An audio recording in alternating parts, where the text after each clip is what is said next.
in the world could achieve what America achieved yesterday, or frankly, in just a short period of time. All Venezuelan military capacities were rendered powerless as the men and women of our military, working with U.S. law enforcement, successfully captured Maduro in the dead of night. It was dark. The lights of Caracas were largely turned off due to a certain expertise that we have. It was dark and it was deadly. But captured along with his wife,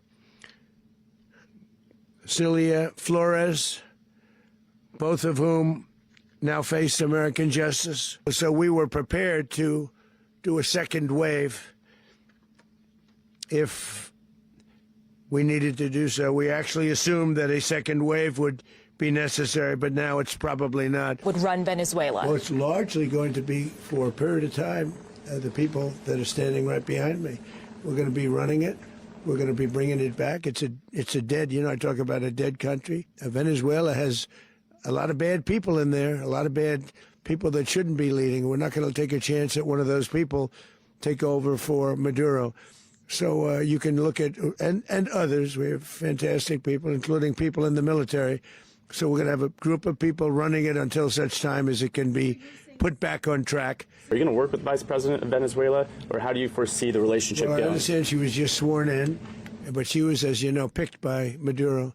So Marco's working on that directly. He just had a conversation with her, and she's essentially willing to do what we think is necessary to make Venezuela great again. Very simple. Properly, we'll run it professionally. We'll have the greatest oil companies in the world go in and invest billions and billions of dollars and take out money, use that money in Venezuela. But we're going to be rebuilding, and we're not spending money. The oil companies are going to go in. They're going to spend money. We're going to take back the oil that, frankly, we should have taken back a long time ago, because we want to surround ourselves with good neighbors. We want to surround ourselves with stability. We want to surround ourselves with energy. We have tremendous energy in that country. It's very important that we protect it. We need that for ourselves. We need that for the world.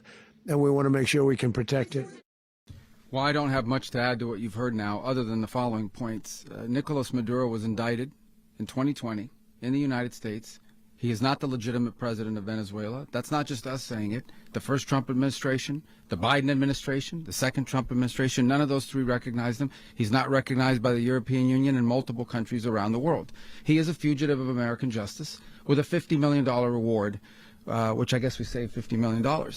And make sure. Yeah, exactly. But don't let anybody claim it. Nobody deserves it but us. But I want to be clear about one thing. Nicolas Maduro had multiple opportunities to avoid this. He was provided multiple very, very, very generous offers and chose instead to act like a wild man, chose instead to play around. And the result is what we saw tonight. The other message here is the following. You have a guy, like many people around the world, they like to play games. You have a guy who decides he's going to invite Iran into his country, is going to, do the confiscation of American oil companies, is going to flood our country with gang members, is going to take Americans prisoner and try to hold them for hostage and trade them like he was able to do with the Biden administration. Basically likes to play games all this time and thinks nothing's going to happen. And I hope what people now understand is that we have a president. The 47th president of the United States is not a game player. When he tells you that he's going to do something, when tells you he's going to address a problem, he means it. He actions it. I can tell you, I've watched this process now for 14, 15 years, been around it. Everybody talks. I'm going to do this. I'm going to do that. When I get there, we're going to do this. We're going to take. This is a president of action. Like, I don't understand yet how they haven't figured this out. And now, if you don't know, now you know. Because this is the way it's going to play out. And I think people need to understand that this is not a president that just talks and does letters and press conferences. And, if he says he's serious about something, he means it. And this is something that was a direct threat to the national interest of the United States, and the president addressed it. There's a president of peace, by the way. I told you what I just said earlier. This guy had multiple opportunities to find his way somewhere else and figure out another. He could have been living somewhere else right now very happy, but instead he wanted to play big boy. And so now, he's got other sets of problems on his hands.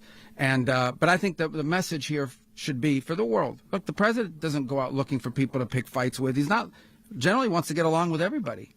We'll talk and meet with anybody, but don't play games. don't play games with this president's in office, because it's not going to turn out well. And so I hope that, I guess that lesson was learned last night, and we hope it'll be instructive moving forward.